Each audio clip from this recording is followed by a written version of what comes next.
Ayah, tadi teman Sarah dibully di sekolah. Semua barang-barangnya diambil, bahkan bekal nasinya juga dirampas, Ayah. Astagfirullah, apakah perundungan seperti ini sering terjadi, Sarah? Sering sekali, Ayah. Namun teman Sarah itu hanya diam saja.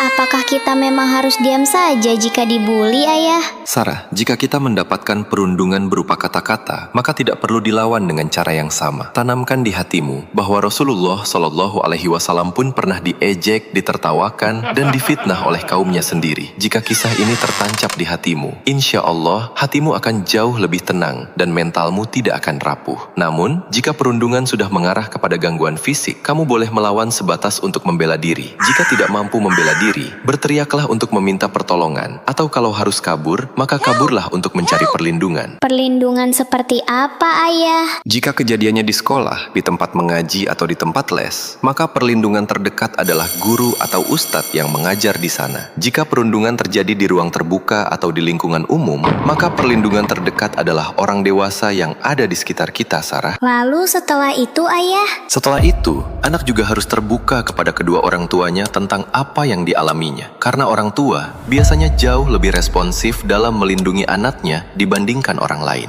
Kalau ada anak yang tidak bisa mengungkapkannya langsung kepada orang tua, bagaimana, Ayah? Apakah orang tua juga punya kewajiban untuk menanyai anak setiap pulang sekolah? Iya, benar sekali, Sarah. Terkadang memang ada anak yang suka menyimpan masalahnya sendiri. Karena itu, menjadi PR bagi para orang tua untuk memperhatikan perubahan suasana hati, perilaku, maupun kondisi fisik anaknya. Setelah itu, orang tua perlu melakukan pendekatan dan menggali informasi dengan lembut agar anak merasa nyaman untuk terbuka kepada kedua orang tuanya. Oh iya, Ayah. Sarah hampir lupa. Lupa apa, Sarah? Begini, Ayah. Kalau posisinya seperti Sarah tadi, yang hanya menjadi saksi perundungan, apakah juga harus melakukan sesuatu? Jika kita melihat ada perundungan di sekitar kita, kita harus memperhatikan terlebih dahulu apakah kita mampu membantu secara langsung atau tidak. Jika kita mampu, maka bantulah sesegera mungkin. Namun, jika kita merasa tidak mampu, maka carilah bantuan atau perlindungan seperti yang Ayah jelaskan tadi, Sarah. Astagfirullah, berarti selama ini Sarah salah ya, Ayah?